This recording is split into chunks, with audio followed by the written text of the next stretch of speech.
Good morning সকলোকে পুনৰবাৰ স্বাগতম জনাইছোঁ আজি অন্য এটা ভিডিঅ'লৈ। আৰু আজি ভিডিঅ'টো দেখি মই হাতত ফাইল চাইল কি কথা সকলো খুলি ক'ম আৰু মোৰ ভাল খবৰটো আজি আপোনালোকৰ মাজত শ্বেয়াৰ কৰিম। গতিকে আপোনালোকে ভিডিঅ'টো স্কিপ নকৰাকৈ একদম সকলোকে চাই থাকিব। কি খবৰ বাৰু আপোনালোকক? আশা কৰোঁ ভালেই চাগে আৰু মোৰো ভাল। আৰু গৰমটো বহুত পৰিছে। ভিডিঅ'টো আৰম্ভ কৰোঁ। তাৰ আগতে এটা সৰু ক্লিপ দেখাওঁ। এই ফাইলটোৰ কথাটো জনামেই বাৰু। তাৰ আগতে আপোনালোকৰ এটা সৰু ভিডিঅ' ক্লিপ আছিলে আগৰ, সেই ভিডিঅ' ক্লিপটো চাই লওক।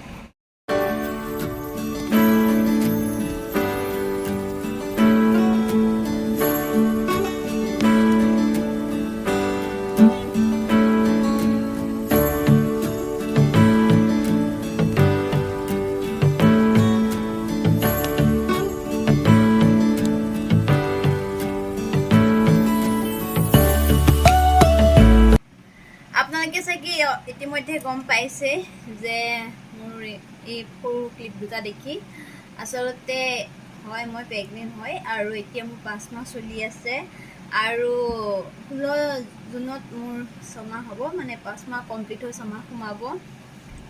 তাৰ বাহিৰে মই মোৰ জাৰ্ণিটো ক'ব বিচাৰোঁ। এই 5 মাহলৈকে মোৰ কেনেকুৱা জাৰ্ণি হ'ল, কি হ'ল আৰু ঘৰতনো কেনেকৈ গম পালে বা মই কেনেকৈ গম পালোঁ।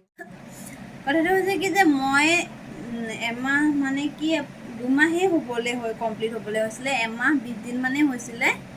তাৰপিছতহে মাহঁতে মানে প্ৰেগনেঞ্চি টেষ্ট কৰাৰ কথা ক'লে। মোৰ আচলতে কি হ'ল, মই এমাহ 20-15 দিন হ'ল যদি গম পোৱা নাছিলোঁ। সেই সময়ত ঘৰত এনেকুৱা এটা পৰিস্থিতি চলি আছিলে যে যিটো কাৰণে মই ইমান ধ্যানেই দিয়া আছিলোঁ যে মোৰ পিৰিয়ডছ হোৱা নাই, মোৰ টাইম লেট হৈ গৈ আছে। মানে মোৰ ননদজনী শহুৱেক ঢুকাইছিলে হঠাতে এক্সিডেণ্ট হৈ। তাৰপিছত অসমতো মোৰ খুৰা এজন ঢুকালে। সেইবিলাক কামতে ব্যস্ত থকাৰ কাৰণে সেইকেইদিনত ইমান এটা মানে গুৰুত্বই দিয়া নাছিলোঁ। তাৰপিছত কি হ'ল, সেয়া মানে ক'লোঁ ন 2 মাহ হ'বলৈ মাত্ৰ এসপ্তাহমান 10 দিনমান বাকী আছিল। তেনেকুৱাতে এদিন মানে মোৰ তাৰ আগত কেনেকুৱা হৈছিলে, মানে এমাহ পাৰ হৈ যোৱাৰ খাবলৈ গ'লে মন নাযায়, বমি ভাৱ, বস্তুবিলাকত ইমানেই গোন্ধ পাবলৈ লৈছিলোঁ যে পাকঘৰত গ'লে কিবা বনালেই গোন্ধ আহে, বমি আহে। তাৰপিছত এদিনা মায়ে বৌক ক'লে, মোক ইয়াতে আলপা বুলি কয় যিহেতু, যে তাই এনেকুৱা কিবা এটা হৈছে চাগে, টেষ্ট কৰাচোন কেনেকৈ কি কৰে যে। তাৰপিছত তাৰ বৌয়ে গাঁৱৰ ওচৰৰ পৰা আচাৰ কৰ্মীজনীৰ পৰাই সেইটো প্ৰথম প্ৰেগনেঞ্চিটো বৌয়ে টেষ্ট কৰিছিলে। তেতিয়া মই নাৰ্ভাছ হৈ আছিলোঁ, সেইটো কেনেকৈ গ্লাছত ভৰাই কি কৰিলে মই নিজে কনফাৰ্ম হোৱা নাই যে হয় মই প্ৰেগনেণ্ট বুলি। তাৰপিছত কি হ'ল, মই 2 দিনৰ পিছত নিজেই আকৌ সিটো কৰিছোঁ টেষ্ট। মই জানো যে ৰাতিপুৱা ফাৰ্ষ্ট পেচাবটো টেষ্ট কৰিব লাগে বুলি। তাৰপিছত সেই মই টেষ্ট কৰিলোঁ, তেতিয়া মই গম পালোঁ যে হয় মই প্ৰেগনেণ্ট। তাৰপিছত 2 মাহ 3 মাহ এনেকৈ গ'ল। 4 মাহলৈকে মোৰ কণ্টিনিউ বমি হৈ আছিলে, মানে বমি চমি হৈ আছিলে, খাব মন নাযায়, একদম কিনা শুকাই গৈছিলোঁ। আৰু 4 মাহ সোমাওঁতে মই অসমলৈ গ'লোঁ। অসমতো খোৱা বোৱা অকণ কৰিব পাৰিছিলোঁ যিহেতু তাত ভাত খাব পালোঁ। ইয়াত যিহেতু ভাত চাত তেনেকৈ নাখায়, ৰুটিয়ে খায়। 4 মাহলৈকে তেনেকৈ জাৰ্ণি গ'ল। অসমৰ পৰা আহিলোঁ, তেওঁলোকে ভালেই আছোঁ।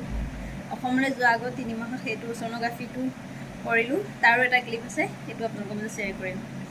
আৰু ভিডিঅ'টো আজি ইমানখিনিয়ে।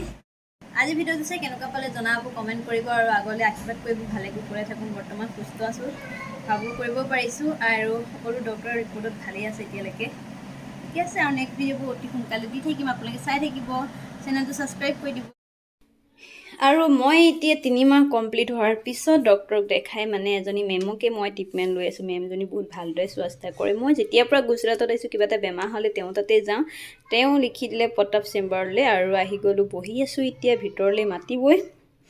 আৰু ভিতৰত সোমোৱাৰ পিছত মই মিষ্টাৰক কৈছোঁ যে কেনেকৈ কিনো কম্পিউটাৰত কৰি থাকে, আপুনি দেখিবই মনিটৰটোত ভিডিঅ' কৰিবলৈ। মিষ্টাৰে বহুত ভয়কৈ লাষ্টত অলপ চলপ ভিডিঅ' কৰিলে আৰু ফাইনেলি ৰিপৰ্ট পাই গ'লোঁ। ৰিপৰ্টটো সকলোখিনি ঠিকেই আছে, নৰ্মেলেই সকলোখিনি। আৰু 3 মাহ কমপ্লিট হোৱাৰ পিছত এদিন হৈছিলে আৰু 13 weeks 1 day। বাচ্ছা ওজন ল'লে চব নৰ্মেলে আছে। আৰু মোৰ লাষ্ট ডেট দিছে তেওঁলোকে 10 অক্টোবৰ। আৰু বেবীটো কিমান চাইজ কি হৈছে সকলোখিনি লিখি দিছে। আৰু তেওঁলোকে যেতিয়া ছ'ন'গ্ৰাফি কৰিছে তাত পূৰা জুম কৰিছে। প্ৰথমে পেটত গোলকৈ, সেইটো যে কি বুলি কয় আৰু মোনাটো নিচিনা তাতে থাকে। তাৰপিছত মাথাটো এনেকৈ জুম কৰি নাক, হাৰ্ট চব এইটো চাউণ্ড দেখিছে, কিমান চাউণ্ড আহিছে তাৰ। মানে সেয়াই আৰু ভিডিঅ'টো কেনেকুৱা লাগিলে কমেণ্ট কৰিব এয়াই মোৰ ফাৰ্ষ্ট ছ'ন'গ্ৰাফী আৰু বহুত হেপ্পী আপোনালোকো যাতে আশীৰ্বাদ কৰিব